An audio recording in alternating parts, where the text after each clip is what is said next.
Juliana Rosa, vamos falar aqui de economia. Dólar abriu em alta hoje e há uma expectativa, um olhar lá para fora para a eleição americana. Estamos nos aproximando aí desse resultado que a gente vai conferir em breve lá nos Estados Unidos, né?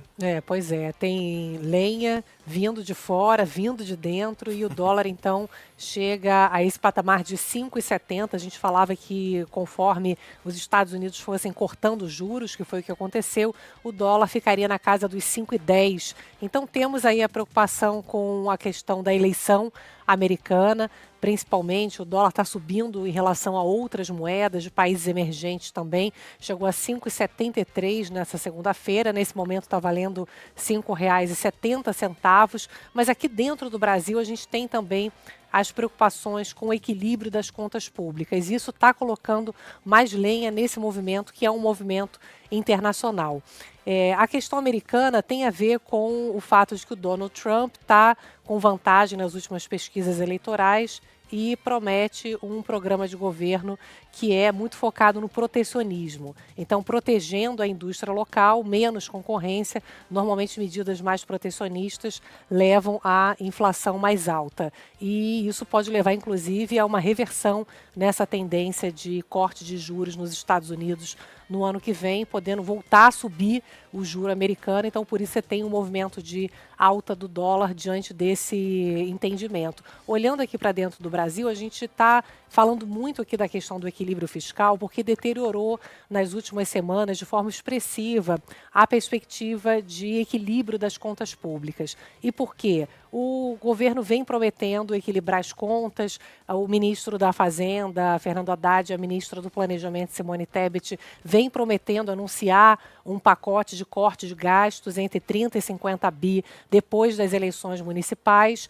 E, ao mesmo tempo, o presidente Lula faz o discurso de que vai isentar do imposto de renda quem ganha até 5 mil. Saiu aquela informação na semana passada de que o governo mandou para o Congresso um projeto para retirar as empresas estatais do orçamento, que foi visto como uma forma de burlar, embora depois eu conversei ali com técnicos também, eles tenham dito que a ideia é ir desmamando aos poucos as empresas estatais para que elas tenham saúde financeira e tal, enfim, mas num momento em que você tem muita desconfiança em relação à capacidade de equilíbrio fiscal. E isso é importante porque essa desconfiança com as contas do país faz com que o dólar fique ainda mais alto, a nossa moeda perde valor, e a gente está vendo que há essa desconfiança porque o que eu sinto é que, conversando ali nos bastidores, a equipe econômica ela tem consciência de que é preciso fazer escolhas e tem ali uma lista, um cardápio para apresentar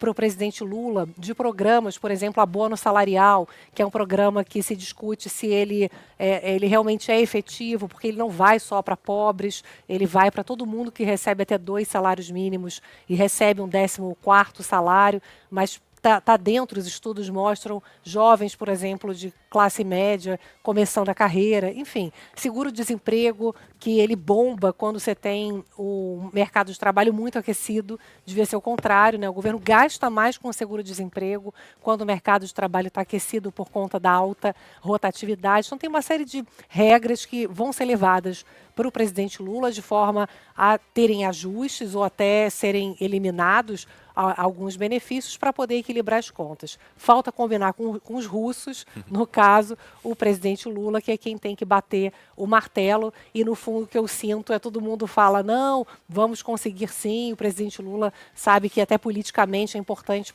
porque a inflação baixa é importante para a aprovação do governo e tal, mas no fundo a gente só vai saber quando o presidente Lula receber a lista de corte de gastos e aprovar essa recomendação. Enquanto isso, a gente vai sentindo aí esse ambiente tenso no mercado financeiro que acaba batendo no bolso de todo mundo, né?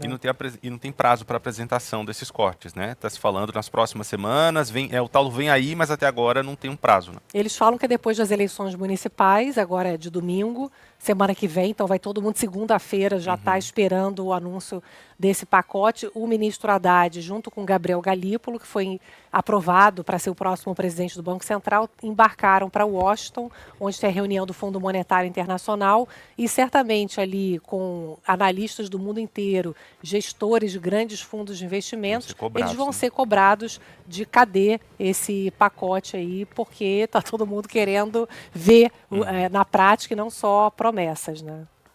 Mas essa reunião de FMI e Banco Mundial deve divulgar aí novas projeções para a economia mundial, né? E a gente viu que nos últimos balanços o Brasil veio com uma expectativa melhor do que os estudos anteriores. Isso também pode dar uma ajudada a, pelo menos, conter um pouco dessa alta do dólar, ou não? A gente tem o copo meio cheio e meio vazio, né, Frumento? O copo meio cheio certamente é o número da economia, o PIB crescendo de forma robusta, aí acima de 3%. O copo meio vazio é a capacidade de sustentar esses bons números do PIB, de mercado de trabalho, porque com o dólar subindo, a perspectiva de inflação hoje, na pesquisa do Banco Central, com o mercado financeiro já está em 4,5%, perspectiva de juro para o ano que vem subiu. Então, a gente vai ter um juro alto por mais tempo e não tem crescimento que resista a uma pressão inflacionária e juro alto, que é o que os números estão apontando. E a gente volta, claro, a falar de economia ao longo do Entre Nós de hoje.